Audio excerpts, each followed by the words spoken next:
Hi, welcome to WMD, that's Woody's Modelling Diary. And yes, I've been at it again, another 3D print Loco for my 009 narrow gauge layout Chalkdon. Slightly different to the other two that I've done.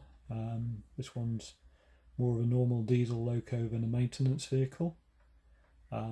It's weathered as well this time. So let's have a look at it on the bench in a little bit more detail. Well, this is the Loco stripped down to its component parts. So we've got the body, cab roof, an interior which I've made, and the Kato 11109 chassis. I've used these before, and I have chipped this one. We'll go into that a little bit later.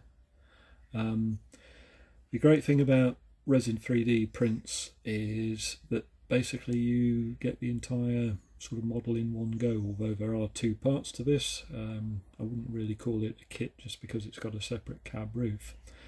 The disadvantage of resin printing, but the technology is moving on, is that unlike an injection kit, plastic injection kit, where the molten plastic is injected into a mould and it comes out as one piece, resin print is quite literally layer upon layer of plastics.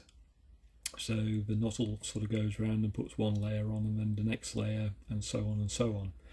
And you can end up with, as I think you can probably see with this narrow boat, you can get these sorts of lines where the individual layers go. So that's one of those sorts of things that you just have to clean up. A little bit of wet and dry paper, fine wet and dry, or a sanding stick, which I've purloined from Mrs. Woody's dressing table some time ago. She hasn't missed it yet as far as I'm aware. That soon sorts those sorts of things out. Let's have a closer look at this body. It's been sprayed up in Tamiya yellow, and the buffer beams have been done in Tamiya red. The footplate is just been painted with a grey, and the exhaust, that's been silver. The windows themselves have been done with glue and glaze, and I find the best way of applying that is to use one of these small syringes. Just load it up with some of the liquid, and then basically you just go around and pull it that way. I know people can do it with sort of cocktail sticks or paint brushes. It's never worked for me that way, so that's my way. And I avoid sort of huge amounts of glue ending up in the inside of the Loco. It's been weathered, this one. I don't tend to weather a lot of my rolling stock, but I've used these MIG weathering powders, which I tend to use in my military modelling, and all they are basically a powder which you can apply with a brush or a sponge, and you can get various effects with it. And at the rear of this Loco, as you can see, I hope, we've got sort of streaking effects of rust as it comes off the sort of joints in the metal. And all I do afterwards is just apply a coat of matte varnish just to seal it all in. The other thing which I've done to this Loco is I've also added these handrails, which is nothing more than brass wire, which is something always handy to have in stock. It's used for grab rails and handles and various other things on models, so useful to have. And that was just bent, and to make sure that I got everything the same size and drilled the holes in the right places, I just made up this small template. You'll have to excuse my fingers, I've been gardening, so that should please Mrs. Woody. And it's raining now, so the plant should get watered. So all I've done there is a scrap piece of plastic card and drilled 2 holes in it, and quite literally that can then be placed up against the body itself, and you can drill the holes so that you know the spacing is right. Interior wise, well, this is never going to win any awards for accuracy. but all it is some scrap plastic card, floor obviously, a little bit of a console there, a few slices of plastic rod which have just been glued on and painted, some more little plastic rods to make up the throttle, the brake and the direction change, and just at the rear there's a sort of small handbrake again made with some plastic rod. Two figures. That was quite an interesting little saga because originally I was going to use one of these dapple figures, which quite literally his head stood out of the cab, but I did have some of these Slater's assorted figures in, and they tend to be a little bit smaller. I think they're more of an HO scale, but they did the job well. The chassis itself, it's said the Kato 11109 Laos DCC chip. It's an 8-pin chip which I cut the plug off, directly soldered the red and black leads to the pickups. I'd unsoldered the wires to the motor from the pickup, so that was quite straightforward.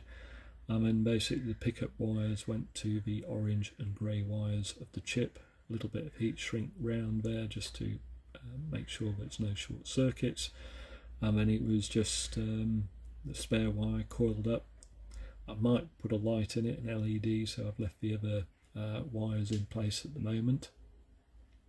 And that's it really. So cost wise, the body itself was £13, the chassis £25 and the chip £12, which by my reckoning comes to £50.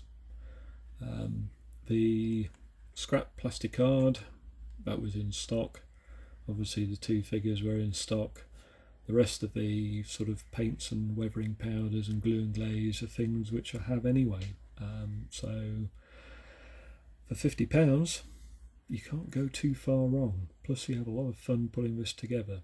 And I did enjoy it. It made a good break from the electrics which I've been doing on my last great project, 00 gauge layout. Something like this just takes your mind off those sorts of things and takes a few hours to do, but not too long. So let's get it back on the layout and see it running. On the layout with some wagons behind it for its first revenue earning run. Let's see how it does.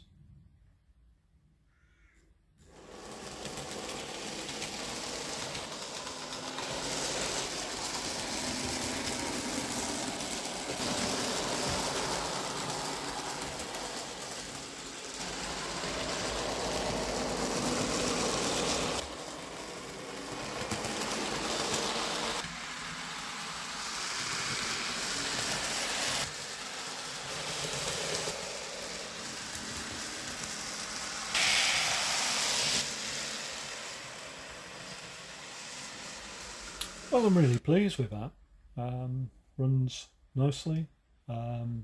Obviously with the Kato chassis and DCC chipping it, as I've said in a previous video, they're not the easiest to get, but very slow running.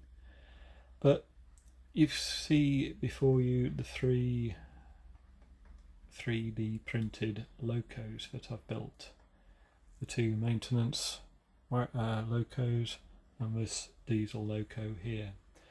Now, the total investment for that lot is just under £150, excluding paints and those sorts of things which most people do have in stock. So I've got 3 DCC chipped 009 locos, which aren't going to be typical of what you see on many layouts, which are built straight out of the box, as it were. For £150, you could probably get yourself one of these Bagnalls. I'm not sure whether you'd actually get it DC chipped for that money, but I think these 3D prints and the Kato chassis offer a marvellous economic way to actually get into 009 without too much expense. You can build yourself these for around about £50 each. If you start going for a Loco, steam Loco with a coupled type chassis, then you're going to have to buy a donor chassis, and that's probably going to cost you £60 or £70, plus some of the prints, the more detailed and complex ones, can cost you again about £50 to £70. Again, you end up with a Loco for about £120, £130.